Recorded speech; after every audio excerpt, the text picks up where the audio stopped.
আধুনিক যোগাযোগ ব্যবস্থায় বিমান অপরিহার্য বাহন। এক স্থান থেকে অন্য স্থানে দ্রুত যাতায়াতের ক্ষেত্রে বিমান নির্ভরযোগ্য ও নিরাপদ। নানান কারণে বিমানের ভাড়া অন্যান্য যানবাহনের চেয়ে বেশি। তবে দ্রুত যোগাযোগের ক্ষেত্রে বিমান পরিষেবা এখন হাতের নাগালে। কিছু সহজ কৌশল অবলম্বন করলে বিমান টিকেটে ডিসকাউন্ট অর্থাৎ বেশ খানিকটা ছাড় পাওয়া যেতে পারে। তথ্য প্রযুক্তির ব্যবহার করে কম খরচে ডিসকাউন্ট নিয়ে বিমানের টিকিট কাটা যায়। জানুন এমন কয়েকটি উপায়। গুগল এক্সপ্লোর সমস্ত ভ্রমণ সম্পর্কিত প্রয়োজনের জন্য এক্সপ্লোর গুগলের অন্যতম একটি ভালো পরিষেবা।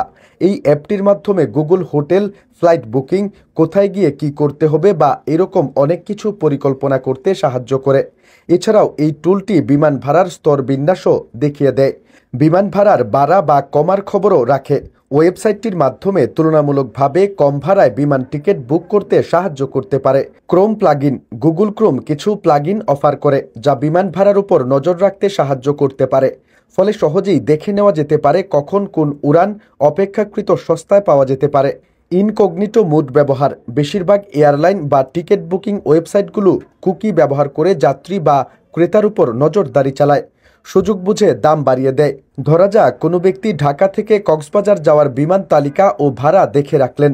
আধ ঘন্টা পর তিনি যখন তা বুক করার জন্য ফের ওই ওয়েবসাইটে ঢুকবেন তখন দেখবেন দাম বেড়ে গিয়েছে। এ থেকে মুক্তি পেতে নিজেকে লুকিয়ে ফেলতে হবে। ব্যবহার করতে হবে ইনকগনিটো মোড অথবা মুছে ফেলতে হবে কুকি। দিনের বেলায় ভ্রমণ করুন। অনেক সময় দেখা যায় যে দিনের বেলায় বিমান ভ্রমণে ফ্লাইটগুলোতে ভাড়া অপেক্ষাকৃত কম থাকে। সেক্ষেত্রে সময় যদি তেমন সমস্যা না করে তাহলে তা বেছে নিলে খানিকটা সাশ্রয় হতে পারে। তবে এমন কোনো লিখিত নিয়ম নেই, ফলে বিমানের সময়সূচি এবং ভাড়া মিলিয়ে দেখে নেওয়াই ভালো। সপ্তাহে একদিন ভাড়া কম কোনো বিমান ভাড়া দেখার ওয়েবসাইটে সাধারণত এক সপ্তাহের সর্বনিম্ন ভাড়া দেখানো হয়। ফলে ভ্রমণের দিন নিয়ে খুব বেশি খুঁতখুঁতে ভাব না থাকলে নির্দিষ্ট দিনের 2-1 দিন আগে বা পরের ফ্লাইটগুলো দেখা যেতে পারে।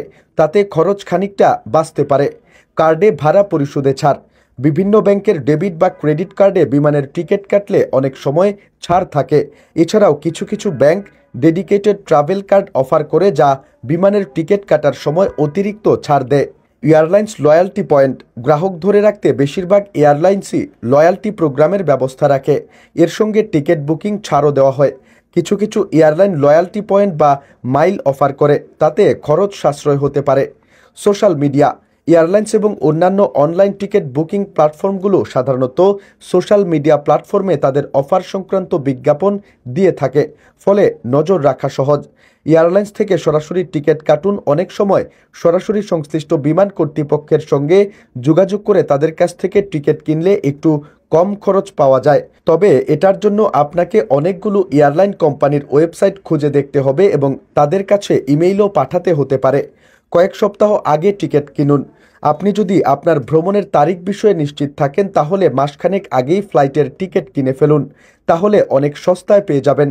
এরকম সময় কেবলমাত্র প্রাথমিক মূল্যে টিকিট বিক্রি করা হয়। এরপরে আস্তে আস্তে সিট ভরতে শুরু করলে বা ফ্লাইটের সময় এগিয়ে আসতে শুরু করলে মূল্য বাড়তে থাকে। এইসব পদ্ধতি বা কৌশল অবলম্বন করে সস্তায় বিমানের টিকিট কাটতে পারেন।